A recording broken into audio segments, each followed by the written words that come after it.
అంటే డాక్టర్ అవ్వడం అనేది ఒక కల అండి. డాక్టర్ అయ్యారు. ఒక హాస్పిటల్‌లో ఎక్కడైనా పని చేయాలి. పెద్ద హాస్పిటల్‌లో పని చేయాలి. దట్టు మీరు కార్డియో థొరాసిక్ సర్జన్. చాలా అప్పట్లో నుంచి ఇప్పటి వరకు ఒక డిమాండ్ ఉన్న ఒక పెద్ద ఇది. అలా కాకుండా ఎంటర్‌ప్రెన్యూర్‌గా అసల వేరే ఒక జోన్ అది. ఇలాంటి ఆలోచన అంటే ఎక్కడైనా ఒక ఇన్‌స్పిరేషనా? లేకపోతే మీకు అనిపించిందా? అంటే వైద్య రంగంలో నేను ప్రత్యేకంగా చెప్తున్నది. బేసిక్‌గా ఎంటర్‌ప్రెన్యూర్ జర్నీ అనేది ఒక యాక్సిడెంట్. ఎలా అంటే, నేను చదువుకున్న, పేషెంట్‌కి బాగా మంచి క్వాలిటీ ఇవ్వాలి.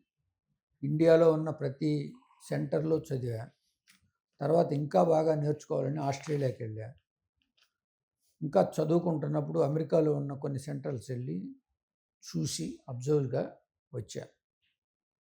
వచ్చి ప్రాక్టీస్ చేసిన తర్వాత ఈ పేషెంట్లు వచ్చి మనతో చెప్పుకునేటప్పుడు చాలా ఖర్చు అవుతుంది. మేము ఎక్కడి నుంచో రావాలి. ఈడ 10, 15 రోజులు ఉండాలి.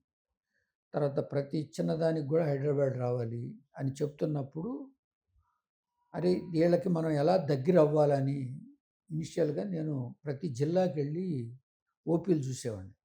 ఆ ఓకే. ఓపీ చూసినప్పుడు చాలా వరకు వాళ్ళ ప్రాబ్లమ్స్ అక్కడ తీర్చి, ఏదైనా సర్జరీ అవసరం అయితేనే హైదరాబాద్‌కొచ్చేటప్పుడు ఆ విధంగా మనం చాలా సేవ్ చేయగలుగుతాం. అలా మనం ఒక కార్పొరేట్ హాస్పిటల్‌లో చేరి చేస్తా ఉన్నప్పుడు, ఆ రోజుల్లో అంటే 1980స్‌లో, 90స్‌లో ఎఫర్డబిలిటీ అనేది చాలా బిగ్ ప్రాబ్లమ్. ఓకే. ఈరోజంటే ఎఫర్డబిలిటీ ప్రతి మనిషికి చాలా ఎక్కువగా ఉంది. అప్పుడు చాలా తక్కువ మందికుండేది. హ్మ్. వాళ్ళంతా చెప్తూ ఉన్నప్పుడు